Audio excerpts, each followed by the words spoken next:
Hi friends and families, welcome to free baking class by Elfin. இன்றைக்கி என்ன cake பண்ண போகிறோம் அப்படின்னா, கேரட்டு அது மட்டும் இல்லாமல் பேரிச்சம்பழம் டேட்ஸ் வச்சு பண்ணக்கூடிய ஒரு அற்புதமான கேக் தான் இன்றைக்கி நம்ம ட்ரை பண்ண போகிறோம். இது டேஸ்ட்லேயும் சரி பார்க்குறதுலேயும் சரி அவ்வளோ சூப்பர் மாய்ஸ்ட்டு சாஃப்டாக இருக்கும். ஸோ வீடியோவை ஸ்கிப் பண்ணாமல் பாருங்கள். வீடியோ பிடிச்சிருந்துச்சுன்னா லைக் பண்ணி ஷேர் பண்ணி கமெண்ட் பண்ணுங்கள். நீங்கள் ஃப்ரீயாகவே பேக்கிங் கற்றுக்கணுமா, இல்லை பேக்கிங் கற்றுக்க ஆவலாக இருந்தும் பக்கத்தில் கிளாஸஸ் இல்லையா, ஜஸ்ட் எங்கள் சேனலை சப்ஸ்கிரைப் பண்ணி ஃப்ரீ பேக்கிங் கிளாஸில் ஜாயின் பண்ணிக்கோங்க. நீங்கள் ஃப்ரீயாகவே பேக்கிங் கற்றுக்கணுமா, இல்லை பேக்கிங் கற்றுக்க ஆவலாக இருந்தும் உங்களுக்கு பக்கத்தில் கிளாஸஸ் இல்லையா, ஜஸ்ட் எங்கள் சேனலை சப்ஸ்கிரைப் பண்ணி ஃப்ரீ பேக்கிங் கிளாஸில் ஜாயின் பண்ணிக்கோங்க. இது முற்றிலும் இலவசமாக வழங்கக்கூடிய ஒரு ஃப்ரீ பேக்கிங் கிளாஸ். ஸோ எல்லோரும் மிஸ் பண்ணாமல் ஜாயின் பண்ணிக்கோங்க. ஃபஸ்ட்டு ஒரு மிக்ஸி ஜார் எடுத்துக்கலாம். இதில் நான் நாட்டு சக்கரை எடுத்திருக்கேன். அதாவது 1 கப் அளவு நாட்டு சக்கரை. அதை இந்த மிக்ஸி ஜாரில் நான் சேர்த்துக்கலாம். ஒரு துண்டு அளவு பட்டை, அதாவது நம்ம சமையலுக்கு யூஸ் பண்ணுற பட்டை சேர்த்துருக்கேன். கூடவே 4 கிராம்பு சேர்த்துருக்கேன். கூடவே சின்ன சைஸு சுக்கு எடுத்திருக்கேன். எல்லாத்தையும் நல்லா நைஸாக பவுடர் ஆக்கிக்கலாம்.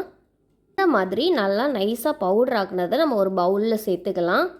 ஈரமில்லாத பவுலில் நம்ம அரைச்ச நாட்டு சக்கரை, ஸ்பைசஸ் அது எல்லாத்தையும் சேர்த்துக்கலாம். அரைச்ச சக்கரை கூட கரெக்டாக 250 ml கப்பில் 3/4 கப் அளவு, அதாவது 185 ml அளவுக்கு வாசனை இல்லாத ஆயில் எடுத்திருக்கேன். இதை இதில் சேர்த்துக்கலாம்.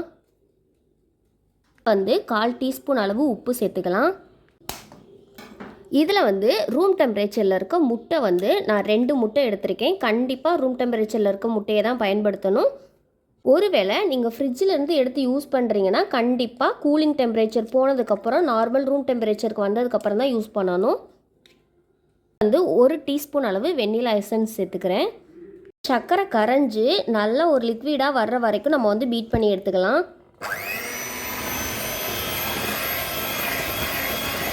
மாதிரி நம்ம கலந்து எடுத்ததுக்கப்புறம் இதில் ஒரு ஜல்லடை வச்சுட்டு கரெக்டாக 250 ml கப்பில் 1 கப் அளவு மைதா எடுத்திருக்கேன். அதாவது 120 கிராம் அளவு.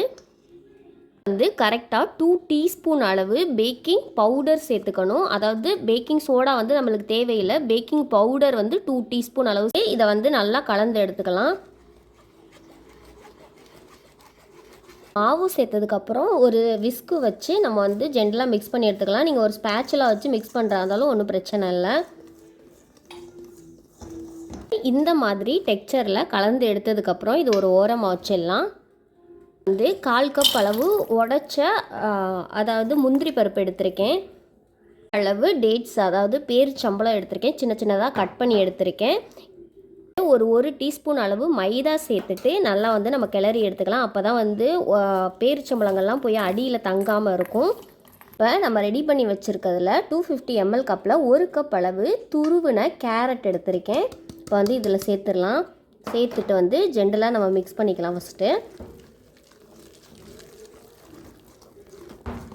நம்ம ரெடி பண்ணி வச்சுருக்க நட்ஸை சேர்த்துடலாம். மறுபடியும் ஒரு கலரிக்கலாம்.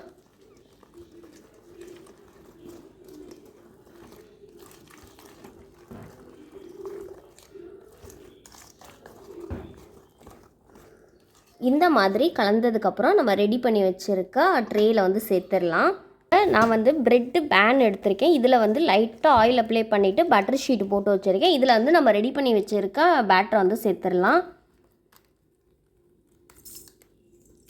கொஞ்சமாக நட்ஸ் பவுடர் தூவிக்கலாம். அது ஆப்ஷனல் தான். நான் முந்திரியை லைட்டாக க்ரஷ் பண்ணிட்டு அதில் போட்டிருக்கேன். இந்த மாதிரி நம்ம ரெடி பண்ணதை OTGயில் வச்சிடலாம். இதை ஓப்பன் பண்ணிவிட்டு நம்ம ரெடி பண்ணி வச்சுருக்க பேட்டரை சென்டரில் வச்சுருங்க. வச்சுட்டு க்ளோஸ் பண்ணிடலாம். கரெக்டாக 180 டிகிரியில் 40 நிமிஷம் ஆன் பண்ணிவிட்டு top and bottom rod section on பண்ணிவிட்டு 180 டிகிரியில் பேக் பண்ணி எடுத்துக்கலாம்.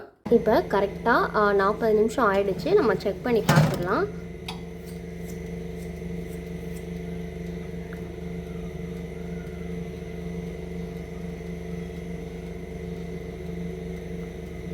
இப்போ கேக்கு நல்லா ஆறிடுச்சு, நல்லா சாஃப்டாக இருக்குது. இப்போ நம்ம டீமோல்ட் பண்ணிக்கலாம். சும்மா தூக்குனிங்கனாலே வந்துடும் பாருங்கள். இப்போ நம்ம இதை பட்டர் பேப்பர்லாம் ரிமூவ் பண்ணிக்கலாம்.